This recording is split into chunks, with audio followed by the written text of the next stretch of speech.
সকালবেলা ঘুম থেকে উঠে দেখি বাইরে খুব বৃষ্টি হচ্ছে। মাকে বললাম, মা একটু লুচি তরকারি করো না, খাই।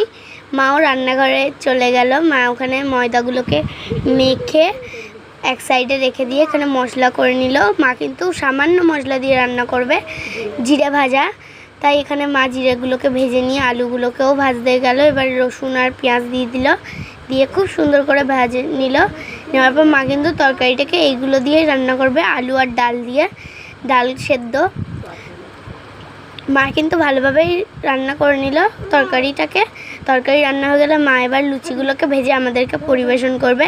এটা কিন্তু আনহেলদি নয়, এটা কিন্তু হেলদি খাবার। এটা ছোটো থেকে বড় সবাই পছন্দ করেন। এটা ডিনারে, লাঞ্চে বা টিফিনেও আপনারা দিতে পারেন বাচ্চাদেরকে।